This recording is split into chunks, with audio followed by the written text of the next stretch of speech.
friends, if you have no desire to read William Shakespeare's play Romeo and Juliet, watch this video. It is the story of a youthful passion that ended badly. Shakespeare wrote this tragedy a long time ago, in the late 16th century, 400 years ago. He based it on stories written by various authors about the deaths of two Veronese lovers with the same names. So, medieval Italy, the cities of Verona and Mantua in northern Italy, there are 44 kilometers between them. There are two powerful families, the Montagues and the Capulets. They are feuding, for a very long time, more out of habit. Who started this feud and when, no one remembers, but tradition is a stubborn thing. They feud, that's all. Moreover, even the servants of the two families are also at war with each other. At the very beginning of the play, they have a fight in Verona's town square. Benvolio, from the Montague family, and Tybalt, from the Capulet family, came to that fight and began to fight with swords as well. The local duke appears and orders everyone to disperse on pain of death. All disperse. Romeo appears and speaks to his cousin Benvolio. Romeo tells him that he suffers from love for Rosalind. Benvolio comforts him. The head of the Capulet family tells the young Count Paris that in 2 years, as soon as his daughter Juliet turns 15, he will give her in marriage to him. In the meantime, he says, "Come to the party I am organizing tonight." Capulet gives his servant a list of guests to be invited to the party. The servant does not understand what he should do with the list. After all, he can't read. The servant goes into the street in the hope of meeting someone who can read and sees Benvolio and Romeo. "Gentlemen, can you read? Please read it." Romeo took the list in his hands. "And where is all this to be invited?" "To my master's party. If you are not from Montague, you must come too." Benvolio trolls Romeo. "Go to the party. Your love Rosalina will be there. Compare her with the other Veronese beauties, maybe you will fall in love with someone else." Romeo replied that he would not go to see other girls, but to enjoy his Rosalind. Juliet's mother, Juliet, and her nurse talk. Juliet is almost 14 years old, the only child in the family. Her mother says it's time for you, dear, to get married. "When I was your age, I was your mother a long time ago." Romeo, by the way, he is 2 years older than Juliet, he is 16, and his friends Benvolio and Mercutio arrive at the Capuletti party wearing masks to avoid being recognized. But Tybalt, that's Capuletti's nephew, recognized Romeo's voice and wanted to fight him. "There are only good words about Romeo in the city," said Capuletti to Tybalt. "So leave him alone and let him have his fun." Romeo, meanwhile, sees Juliet. Her previous love, Rosalind, ceased to exist in a moment. They talked a little and kissed each other goodbye. That was quick. And when Juliet ran away, he learned that she was the daughter of Capuletti, an enemy of his family. "Oh, shit," thought Romeo. Juliet wasted no time either. She asked the nurse who the guy was.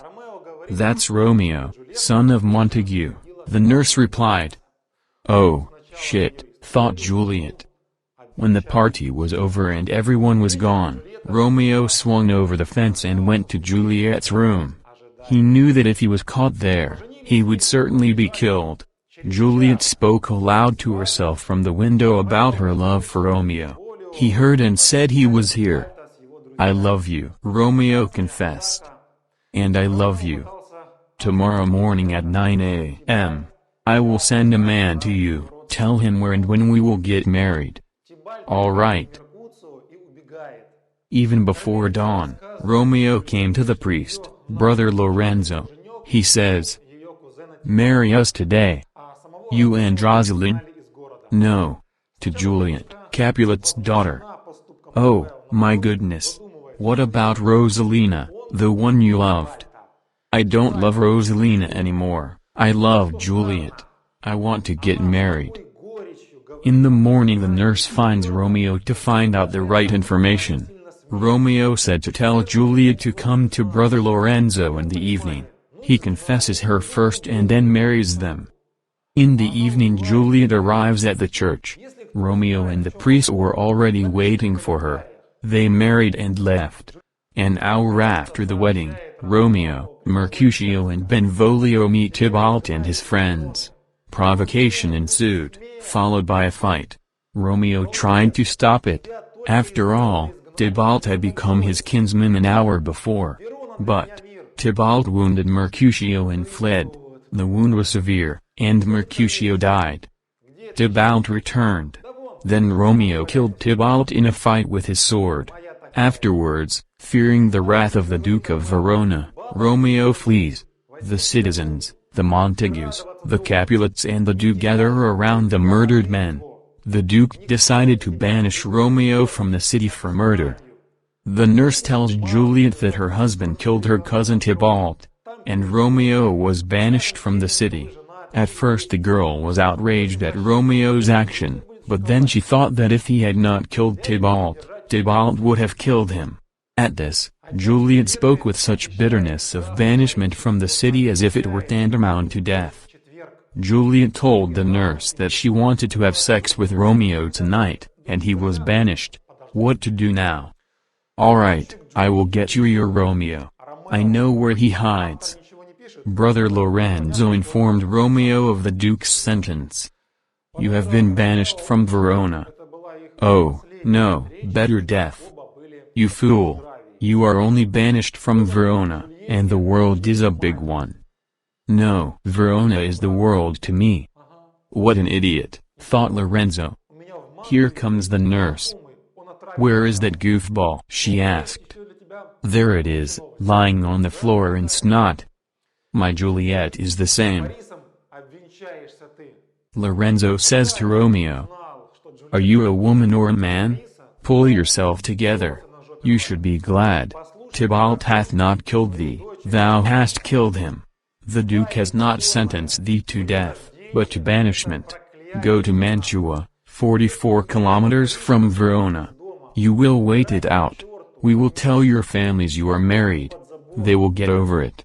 We will ask the Duke's forgiveness and everything will be fine. We will keep in touch through the servant." The nurse was shocked. "God, you are so clever, Lorenzo." Juliet's father promised Count Paris that he would marry his daughter to him on Thursday. After all, the family is in mourning. So we must wait at least until Thursday. At night, Romeo comes to Juliet's house.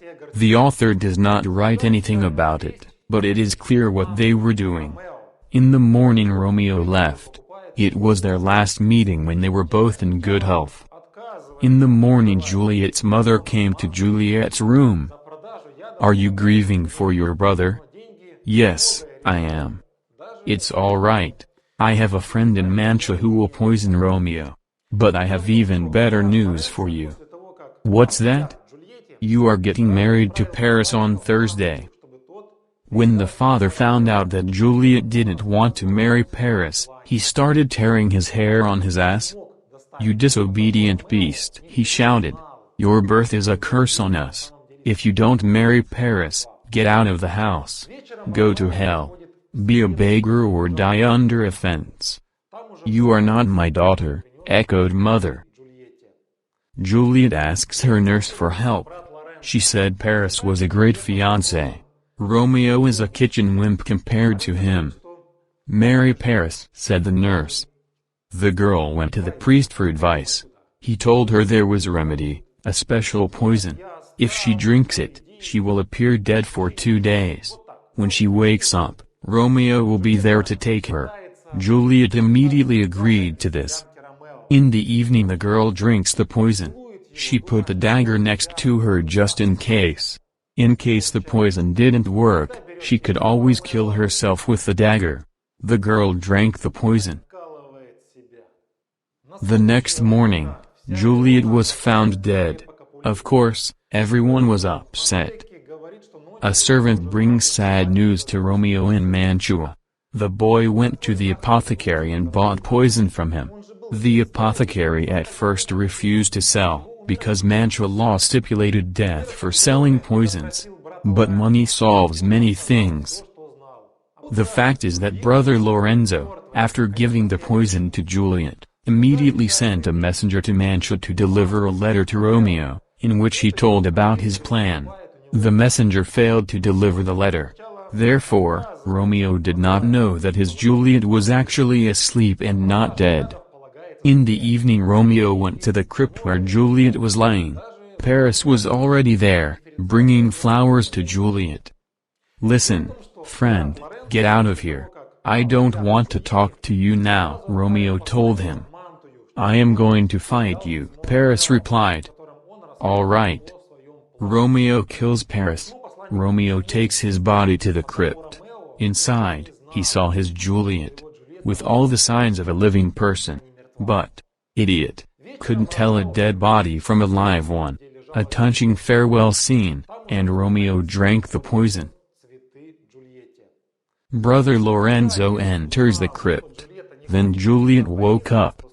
"Where is my husband?" she asked. "Nearby, but dead. Let us go away. I hear people coming this way." "No, I will stay with him," answered the girl. "And you go." And the priest left. Juliet tried to drink the rest of the poison from Romeo's vial, but failed. She kissed him, thinking that the poison remained on her lips. But the poison is not. Then Juliet took Romeo's dagger and stabbed herself. The next morning, the townspeople came to Capuletti's crypt. Moreover, Montague said that his wife had died in the night because she was sad about her son. The Duke of Verona questioned Brother Lorenzo. The priest told everything he knew. And then the Duke blamed the Montagues and Capuletti for causing so many deaths because of their stupid enmity. Then Capuletti held out his hand to Montague. He shook it. They promised each other that they would make monuments of gold to Juliet and her Romeo. Notice I said Juliet and her Romeo. That is how the author ended the play in the original. In his opinion, Juliet's image is the main character in the tragedy, and Romeo is so-so.